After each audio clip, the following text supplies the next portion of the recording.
Welcome to our next Wandering Walks of Wonder adventure. Today we're headed up to Chicago, Illinois for a visit to the Museum of Science and Industry.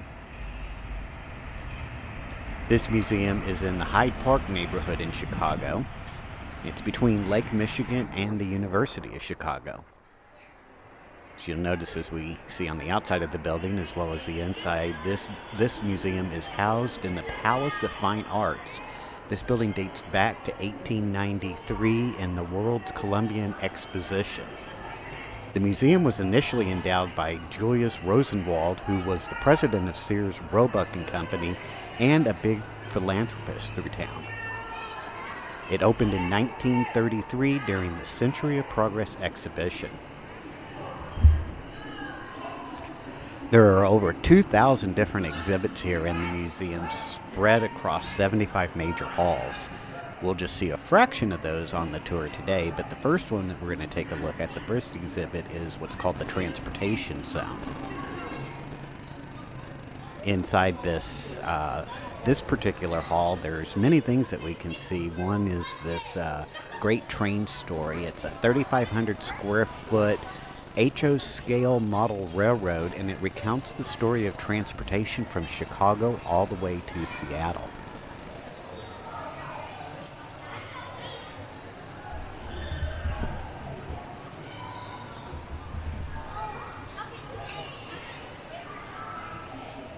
As we wander around the transportation hall, we'll also see a Stephenson's rocket, which was the first steam locomotive to exceed 25 miles per hour. We'll also look at the 999 Empire State Express steam locomotive, which was alleged to be the first vehicle to exceed 100 miles per hour in 1893, although there's no reliable measurement that ever took place, and such a speed was likely impossible. There's also displays of airplanes, including a replica of the Wright brothers' first airplane, the Wright Flyer. There's 2 World War II airplanes on exhibit. Both were donated by the British government, a German Stuka dive bomber and a British submarine Spitfire.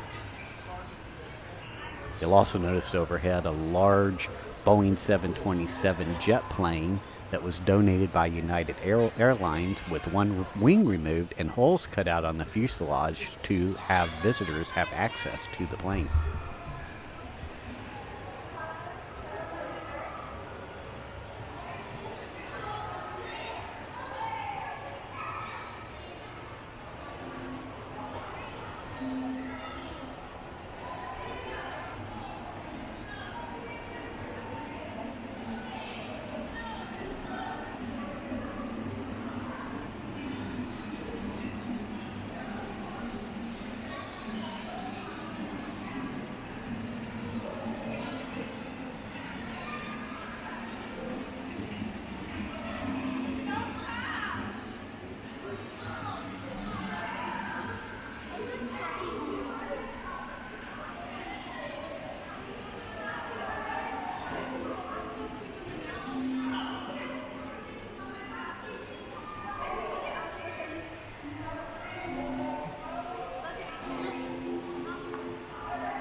The next exhibit we'll visit is called Science Storms. This is a permanent exhibit that opened in 2010. This multi-level exhibit features a 40-foot water vapor tornado, a tsunami tank, a Tesla coil, a helioset system, and a Wilmhurst machine built by James Wilmhurst in the late 19th century. All artifacts in this portion of the museum allow us to explore the physics and chemistry of the natural world.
This next exhibit is called Yesterday's Main Street.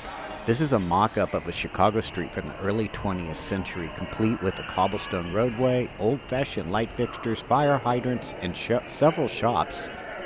Many of these shops are precursors to several Chicago-based businesses, including the Berghoff Restaurant, the Chicago Post Office, Commonwealth Edison, the Electric Company, Gossard Corset Shop, Jewel Tea Company, Jenner and Block Law Office, and much more.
In keeping with Rosenwald's vision, many of the exhibits are interactive, including this exhibit called Genetics Decoding Life. This exhibit looks at how genetics affect human and animal development, as well as containing a chick hatchery that we'll see here in just a minute, that's composed of an incubator where baby chicks hatch from their eggs and a chick pen for those that are already hatched. This chick hatchery has been part of the museum since 1956, although there were no chickens hatching on this visit that I went to. Usually about 20 chicks are hatched a day, and about 140 a week, which makes a little over 8,000 chickens hatched a year. In case you're wondering what happens to all those chicks, after they emerge from their shells, the chicks are sent to the Lincoln Park Zoo and usually fed to various animals, including lions, crocodiles, snakes, vultures, owls, and tigers.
Let's now head down to one of the more popular exhibits that we'll see here in the museum, and that is this German submarine called the U-505. This is just one of 6 German submarines captured by the Allies during World War II, and since its arrival here in the museum in 1954, it's the only one on display in the entire Western Hemisphere, as well as the only one on display in the United States.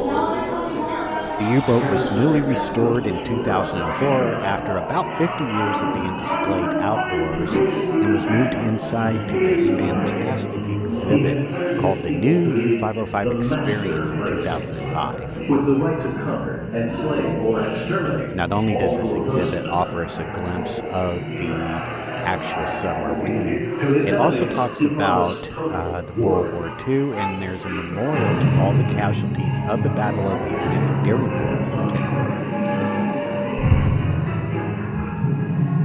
The Columbian was usually one small escort aircraft. The Allies called it a slaughter. The unofficial name by June of 1942, the figures were alarming. One U-boat had been destroyed for 111 Allied ships. On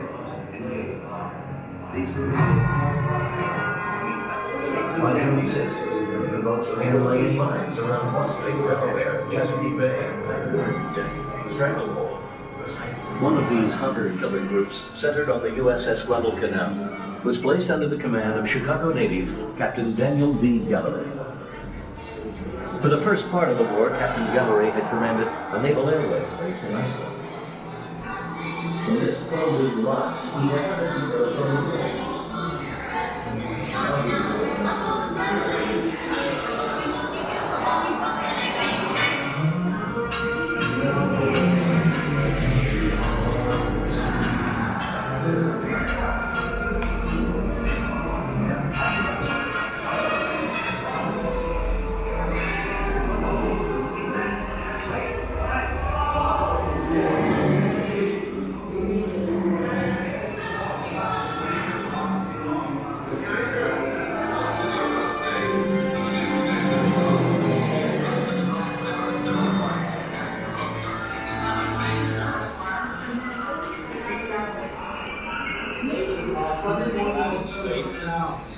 as reported to me that on the morning of September 4th, the United States was proceeding at all the way it was then on that by a submarine. It's not a message from 10th Fleet, sir, from Captain Gallery. It's from one of the ships in Gallery's task group, the USS Chevrolet. They're reporting a submerged contact 6 to 800 yards off the bow, evaluating it as a possible submarine. Sir, if it is a sub, she's in perfect position to attack. Gallery's got to get to her first.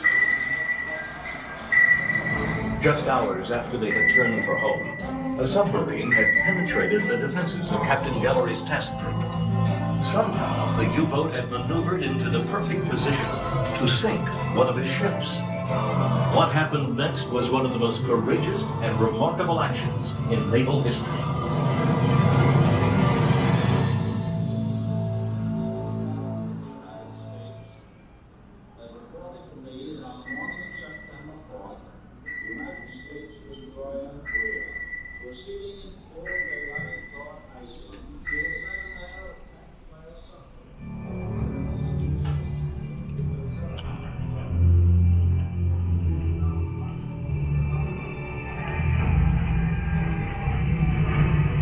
Approaching the blue tape, investigating possible sound contact, over. Andy to Friskies, stand by to assist on sound contact. As all submarine hunters know, you treat a possible contact as real until proven otherwise. General quarters, all hands, general quarters. Blue tape available. Take another escort, this is Frenchy. Leave other escorts with me. Pillsbury turning toward contact at full speed, sir. As Van Gallery sent his destroyers in, he put more aircraft with call sign Friskies in the air. His words to his wife.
For the 59 men aboard this Type 9 submarine boat, life was practically hot, and this night was unsanitary, not to mention dangerous.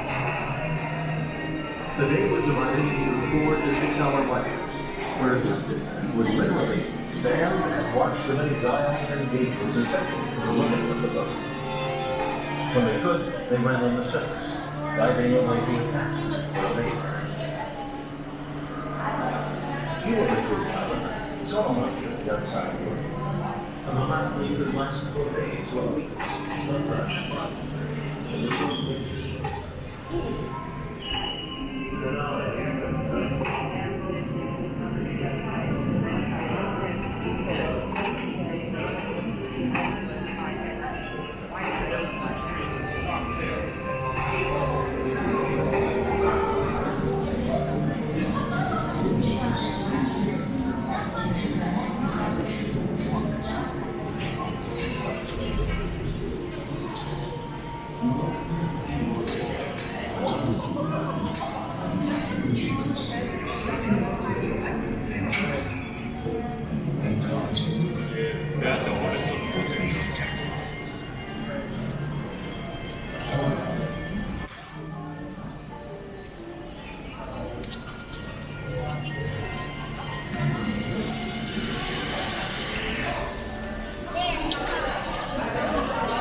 The last exhibit that we'll see here is this awesome train. It's called the Pioneer Zephyr. It's the first diesel-powered streamlined stainless steel train.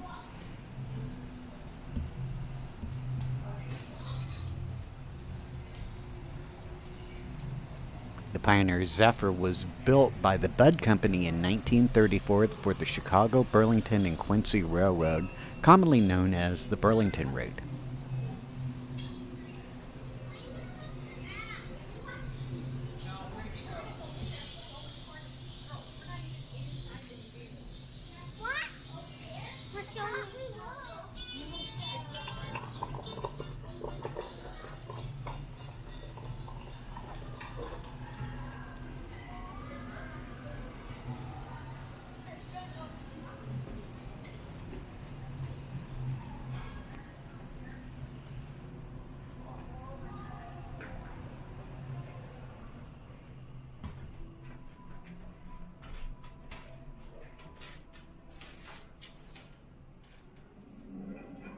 Now watch how they catch mail on the fly. 10 minutes before the train is scheduled to pass a non-stop station, the mail messenger carefully hangs special catcher pouch of mail. This was it. The race against time and speed was on. And they shall not be lost.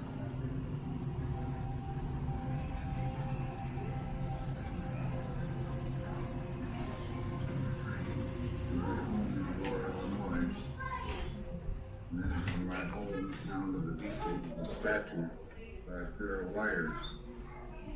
And we telegraph back and forth.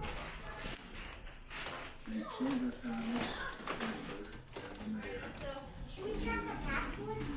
look.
There's another bathroom.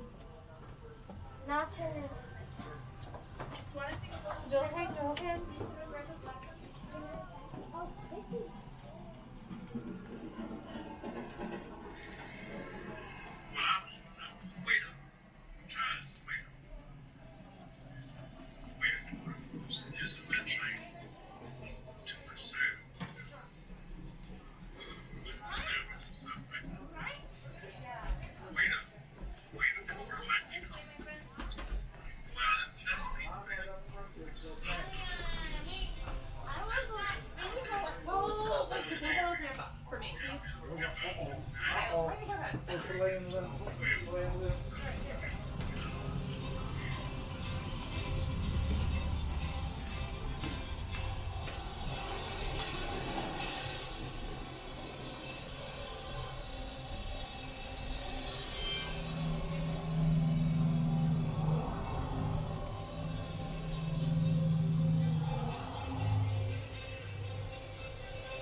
I hope you've enjoyed your visit here to Chicago's Museum of Science and Industry and our latest Wandering Walks of Wonder adventure.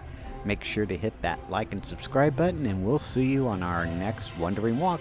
Take care now. Bye-bye.